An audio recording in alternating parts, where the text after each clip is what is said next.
ওম শান্তি the deep ডাইভে আপনাকে স্বাগত। আজ আমরা আলোচনা করব ১৫ই ফেব্রুয়ারি ২০২৬-এর একটি মুরলি নিয়ে। যারা হয়তো এই পরিসরের সঙ্গে নতুন পরিচিত হচ্ছেন তাদের জন্য বলে রাখি, মুরলি হল ঈশ্বরীয় জ্ঞান বা দৈনন্দিন নির্দেশ যা ব্রহ্মাকুমারীজের অনুগামীরা অনুসরণ করেন। আর আজকের এই মুরলিটা একটা বিশেষ জন্মদিনকে কেন্দ্র করে। এর মূল ভাবনাটাও বেশ বেশ আকর্ষণীয়। কিভাবে এই বিশেষ দিনে ফার্স্ট ডিভিশনে আসার উপহার পাওয়া যায়। মুরলী বলছে এর জন্যে আমাদের প্রত্যেকটা শ্বাস আর সংকল্পকে সমর্থ করতে হবে, আর হৃদয়কে উদার ও খাঁটি বানাতে হবে। ওম শান্তি। আপনি প্রেক্ষাপটটা খুব সুন্দরভাবে তুলে ধরেছেন। এই মুরলিটা আসলে এক গভীর আধ্যাত্মিক মিলনের দলিল। এখানে বলা হচ্ছে জিরো বাবা তার হিরো বাচ্চাদের সাথে দেখা করতে এসেছেন। এটা কিন্তু শুধু কোনো তিথি বা তারিখের জন্মদিন নয়, বরং এটা বাবা আর তার বাচ্চাদের মধ্যেকার যে একটা অবিনাশী স্নেহের সম্পর্ক, তারই জন্মদিন। মুরলির ভাষা অনুযায়ী তারা আদি থেকে একসঙ্গে ছিলেন, বর্তমানেও আছেন আর ভবিষ্যতেও থাকবেন। এই মিলনটা হলো সেই চিরন্তন সম্পর্কেরই একটা উদযাপন। তাহলে চলুন এই অনন্য উদযাপন দিয়ে আমাদের আজকের আলোচনা শুরু করা যাক। মুরলিতে একটা খুব স্পষ্ট পার্থক্য টানা হয়েছে, সাধারণ ভক্তদের উদযাপনের সাথে এখানকার উদযাপনের। ভক্তরা পালন করে শিবরাত্রি, কিন্তু বাবার বাচ্চারা তারা পালন করে অমৃতবেলা। এই দুটো ধারণার মধ্যে পার্থক্যটা ঠিক কোথায় বলুন তো? এটা একটা খুব গুরুত্বপূর্ণ প্রশ্ন। শিবরাত্রি সাধারণত এক রাতের উৎসব, যা বছরে একবার আসে, আর সেখানে জাগতিক বা পারলৌকিক প্রাপ্তির একটা আকাঙ্ক্ষা থাকে। কিন্তু অমৃতবেলা, ওটা হলো প্রতিদিনের একটা বিশেষ মুহূর্ত, যেটা রাত পেরিয়ে ভোরের দিকে আসে। মুরলী বলছে অমৃতবেলা হলো শ্রেষ্ঠ বেলা, কারণ এই সময়েই বাপদাদা প্রত্যেক বাচ্চাকে বরদানের ঝুলি ভরে দেন। এটা কোনো প্রার্থনার বিনিময় নয়, এটা হলো সরাসরি প্রাপ্তির সময়। তবে মুরলীতে একটা গভীর প্রশ্নও তোলা হয়েছে। কি প্রশ্ন? প্রশ্নটা হলো, বাবা তো প্রতিদিন বরদান দিচ্ছেন, কিন্তু সবার ঝুলি কি সত্যিই পূর্ণ হচ্ছে, নাকি সেই ঝুলিতে কোথাও ফুটো রয়ে গেছে, যেখান দিয়ে বরদানগুলো বেরিয়ে যাচ্ছে? নিজেকে এটাই পরীক্ষা করতে বলা হয়েছে। আর এই মিলনের যে আনন্দের কথা বলা হচ্ছে সেটাও খুব খুব জীবন্তভাবে বর্ণনা করা হয়েছে। বাবা বাচ্চাদের দেখে এতটাই খুশি যে তিনি বলছেন, বাহ বাচ্চারা বাহ, আর বাচ্চারাও সঙ্গে সঙ্গে উত্তর দিচ্ছে, বাহ বাবা বাহ। এই পারস্পরিক উচ্ছ্বাসটা কি শুধু আনন্দের প্রকাশ, নাকি এর মধ্যে আরও গভীর কোনো আধ্যাত্মিক তাৎপর্য লুকিয়ে আছে? আমার তো মনে হয় এর মধ্যে একটা গভীর তাৎপর্য আছে। এটা শুধু পারস্পরিক প্রশংসা নয়, এটা একে অপরের দিব্য স্বরূপকে স্বীকৃতি দেওয়ার একটা উপায় আর কি। বাবা যখন বাচ্চাদের মধ্যে তাদের আসল পবিত্র স্বরূপটা দেখেন, তখন তিনি বাহ বলেন। আর বাচ্চারা যখন বাবার মধ্যে করুণা আর জ্ঞানের সাগরকে অনুভব করে, তখন তারাও বাহ বলে ওঠে। এটা একটা পারমার্থিক দেওয়া নেওয়া। মুরলীতে বলা হচ্ছে বিশ্বের কোটি কোটি আত্মার মধ্যে থেকে মাত্র কিছু ভাগ্যবান আত্মাই বাবাকে চিনতে পেরেছে। এই বাহধ্বনিটা সেই চিনে নেওয়ার, সেই প্রাপ্তিরই উদযাপন। এটা একটা নেশার মতো, যা অবিনাশী হওয়া উচিত। কিন্তু এই আধ্যাত্মিক যাত্রাপথ তো আর সরল নয়, আর এখানেই মায়ার ধারণাটা সামনে আসে। মুরলী বলছে পরমাত্মার বাচ্চাদের প্রতি মায়ার নাকি এক বিশেষ টান বা ভালোবাসা রয়েছে। বিষয়টা শুনতে একটু অদ্ভুত লাগলেও এর মানেটা কি? মায়া কেন বিশেষভাবে পরমাত্মার বাচ্চাদের দিকেই আকৃষ্ট হয়? এটা একটা চমৎকার প্রশ্ন।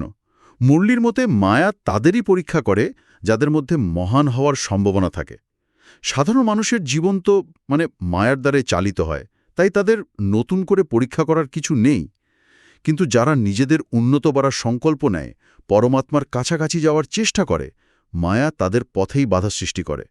মুরলী বলছে বাচ্চাদের কাজ হলো মায়াকে দূর থেকেই বিতাড়িতন করা, তাকে ভেতরে ঢুকতে না দেওয়া। এটা অনেকটা দুর্গের প্রহরীর মতো। শত্রু যখন দূরে, তখনই তাকে প্রতিহত করতে হবে। একবার দুর্গের ভেতরে ঢুকে গেলে লড়াইটা তো অনেক কঠিন হয়ে যায়। এই দুর্গের উপমাটা খুব শক্তিশালী, কিন্তু মুরলীতেই আবার বলা হচ্ছে যে কিছু বাচ্চা এই ভুলটা করে। তারা মায়াকে শুধু আসতেই দেয় না, বরং তার খাতিরও করে। এই খাতির করে চা জল খাওয়ানোর রূপকটার বাস্তব প্রয়োগটা আমাদের জীবনে কি রকম হতে পারে? বাস্তবে এর অনেক রূপ আছে। যেমন ধরুন, কেউ সংকল্প নিল যে সে আর রাগ করবে না, কিন্তু সামান্য কোনো কারণে তার মনে হলো, না, এই পরিস্থিতিতে একটু রাগ দেখানো দরকার, নাহলে মানুষ মাথায় চড়ে বসবে। এটাই হলো মায়াকে চাজল খাওয়ানো। অথবা কেউ ভাবল, এখনও তো অনেক সময় আছে, শেষ মুহূর্তে ঠিক পুরুষার্থ করে লক্ষ্যে পৌঁছে যাব। মুরলী বলছে, এই আত্মসন্তুষ্টি বা আজ থাক কাল করব মনোভাব, এটাই হলো মায়ার আপ্যায়ন করা। আমরা ছোট ছোট অজুহাত দিয়ে নিজেদের ভুলগুলোকে সঠিক প্রমাণ করার চেষ্টা করি। এটাই মায়ার খাতিরদারি। এই যে মায়াকে নিয়ে খেলার কথা বলা হলো, এটা তো একটা বড় সমস্যা। কারণ এর ফলে সবচেয়ে মূল্যবান যে জিনিসটা নষ্ট হয় সেটা হলো সময়। আমাদের তো বিশ্ব পরিবর্তনের মতো একটা বড় প্রতিজ্ঞা রয়েছে। যদি মায়াকে আসতে দেওয়া আর তাড়ানোর মধ্যেই শক্তি আর সময় চলে যায়, তাহলে সেই মহান কাজটা কবে হবে? আপনি একদম সঠিক জায়গায় ধরেছেন। মুরলী এই বিষয়ে খুব কঠোরভাবে সতর্ক করেছে। সেখানে বলা হচ্ছে, এখন আর সাধারণ পুরুষার্থের সময় নেই, এখন হলো তীব্র পুরুষার্থ আর ওড়ার সময়। ৭০ বছর ধরে পুরুষার্থ করার পর এখন আর মায়ার সাথে খেলার বা তাকে নিয়ে পরীক্ষা নিরীক্ষা করার সময় নেই। মুরলী বলছে, দুটো ভাণ্ডারকে খুব সাবধানে জমা করতে হবে। এক হলো সংকল্প এবং দ্বিতীয়টি সময়। এই যে সময় আর সংকল্পকে ভাণ্ডার বা সম্পদ হিসাবে দেখার কথা বলা হচ্ছে, এটা কিন্তু আধুনিক মাইন্ডফুলনেস বা প্রোডাক্টিভিটি তত্ত্বের সাথেও মেলে। আমরা যেমন টাকা জমাই, মুরলী বলছে আমাদের মানসিক শক্তি আর সময়কেও সেভাবে সচেতনভাবে জমাতে হবে। এই বিষয়টা একটু বিশদে জানতে চাই। সংকল্প আর সময়কে কিভাবে জমানো যায়? এর জন্যে নলেজফুল হতে হবে। মুরলীতে নলেজফুল আর নলেজফুল এর মধ্যে একটা সূক্ষ্ম কিন্তু খুব জরুরি পার্থক্য করা হয়েছে।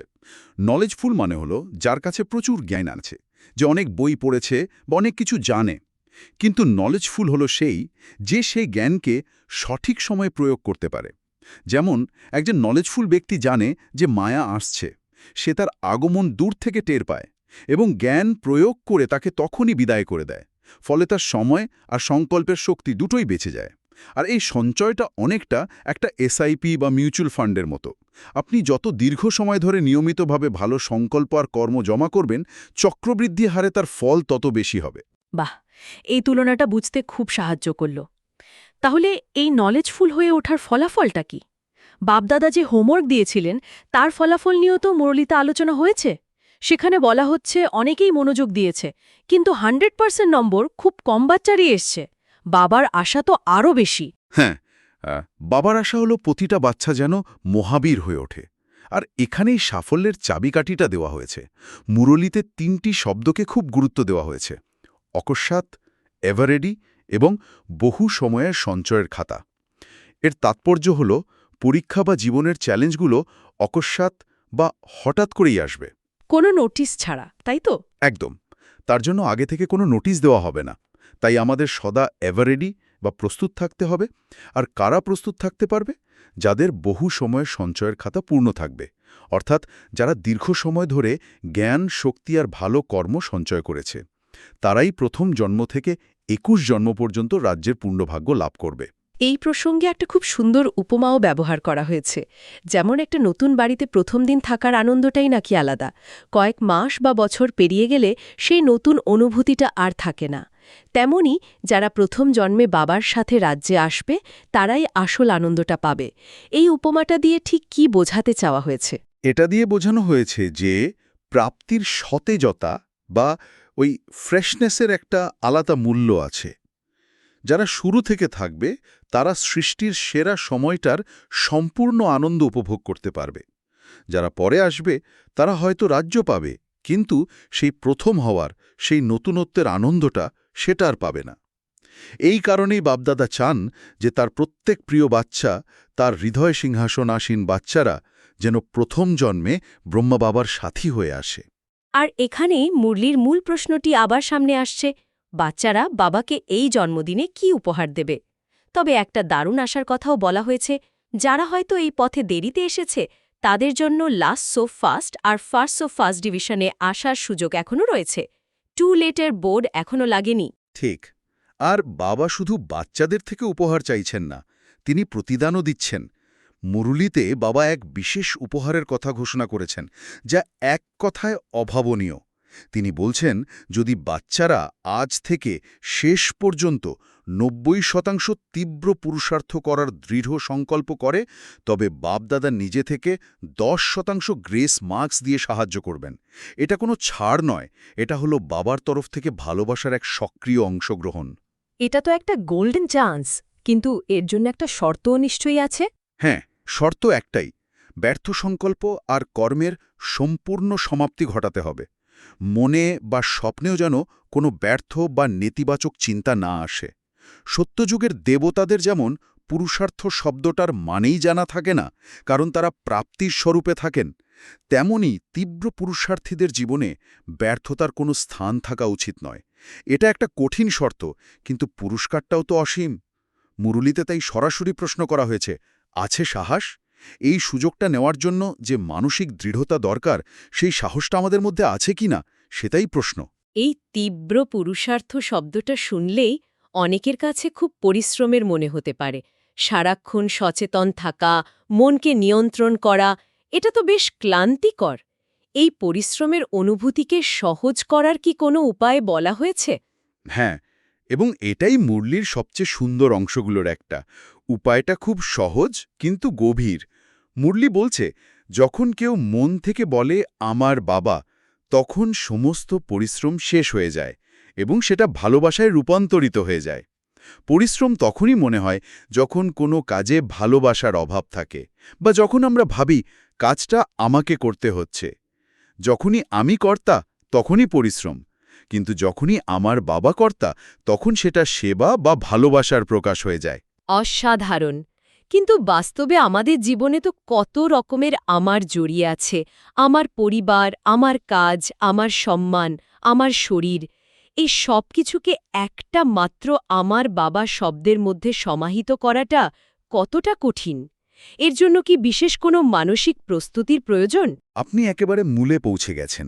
মুরলিতে এরও একটা খুব সুন্দর ব্যাখ্যা আছে। সেখানে একটা খেলনার উপমা দেওয়া হয়েছে, যেমন একটা বড় খেলনার ভেতরে আর একটা ছোট, তার ভেতরে আরও একটা থাকে। ঠিক সেভাবেই আমার বাবা এই এক শব্দের মধ্যে বাকি সব সীমাবদ্ধ। আমার মানে আমার দেহ, আমার স্বভাব, আমার সংস্কার সব সমাহিত হয়ে যায়। যখন আপনি বলেন আমার বাবা, তখন আপনি নিজের সমস্ত পরিচয়, সমস্ত বোঝা তার ওপর অর্পণ করছেন। তখন আমার সমস্যা আর আমার থাকে না, সেটা বাবার সমস্যা হয়ে যায়। আমারের পরিবর্তে যখন তোমার বলা হয়, তখন এক শব্দের প্রভেদেই দায়িত্ব আর বোঝাও স্থানান্তরিত হয়ে যায়। মানসিক প্রস্তুতিটা হলো এই সমর্পণের অভ্যাস করা। এই উপলব্ধিটা সত্যিই শক্তিশালী, আর এই উপলব্ধির পরেই আসে চূড়ান্ত প্রতিজ্ঞার মুহূর্ত। মুরুলিতে ১০০% নয়, বরং ১০১% দৃঢ় প্রতিজ্ঞার আহ্বান জানানো হয়েছে। এই ১০১%-এর তাৎপর্য কি? ১০০% মানে হলো সম্পূর্ণ, তাতে কোনো ফাঁক নেই। কিন্তু ১০১% মানে হলো সম্পূর্ণতার থেকেও বেশি কিছু। এটা এমন এক প্রতিজ্ঞা যা কোনো পরিস্থিতিতেই ভাঙা যাবে না। এটা হলো এক অবিনাশী অঙ্গীকার। মুরলিতে এই প্রতিজ্ঞা প্রদর্শনের জন্য একটি আঙুল তুলে দেখানোর দৃশ্যটিও তুলে ধরা হয়েছে, যা বাবা টিভি স্ক্রিনেও দেখছেন বলে উল্লেখ করা হয়েছে। এটা শুধু একটা প্রতীকী ভঙ্গি নয়, এটা হলো নিজের সংকল্পকে বাস্তবে রূপ দেওয়ার প্রথম ধাপ। আমরা সাধারণ আত্মা নই, আমরা ৩ সিংহাসনের অধিকারী। সবচেয়ে বড় সিংহাসন হল বাপ দাদার হৃদয় সিংহাসন, আর যারা হৃদয় সিংহাসনাসীন তাদের সংকল্প সেরকমই দৃঢ় হওয়া উচিত। তাহলে আজকের এই গভীর আলোচনার শেষে এটাই বলা যায় যে বাপদাদার তরফ থেকে সমস্ত হৃদয় সিংহাসনাসীন তীব্র পুরুষার্থী বাচ্চাদের জন্য অনেক স্নেহ, আদর এবং কল্যাণকারী শুভেচ্ছা রয়েছে। যারা বাবাকে দেওয়া উপহারের সংকল্পকে দৃঢ় রাখবে, তাদের প্রতি বাবার অশেষ ভালোবাসা বর্ষিত হবে। একদম। আর আজকের আলোচনা থেকে অনুচিন্তনের জন্য আমরা মুরলির বরদান এবং স্লোগান অংশ থেকে দুটো ভাবনা তুলে ধরতে পারি। বরদানে বলা হয়েছে, আতিথি ভাবের বৃত্তি দ্বারা প্রবৃত্তিকে শ্রেষ্ঠ, স্টেজকে উঁচু বানিয়ে সদা উপরম ভব। এর ওপর ভিত্তি করে আমাদের ভাবনার বিষয় হতে পারে, নিজেকে অতিথি মনে করে চলার ধারণাটি আসলে কি? যদি কেউ নিজের দেহরূপী ঘরেও নিজেকে অতিথি ভাবে, তাহলে কিভাবে সে সমস্ত মোহ, আসক্তি আর কষ্ট থেকে মুক্ত হয়ে এক উচ্চতর অবস্থায় পৌঁছতে পারে? যদি আমরা আমাদের জীবনে, সম্পর্কে, এমনকি নিজের শরীরের প্রতিও অতিথিভাব রাখি, তাহলে আমাদের প্রতিক্রিয়াগুলো কতটা বদলে যাবে? এটি একটা গভীর প্রশ্ন, আর স্লোগানটিও খুব শক্তিশালী। বলা হয়েছে নিজের স্বভাব নির্মর বানালে তবে প্রতি কদমে সাফল্য সমাহিত হয়ে থাকে।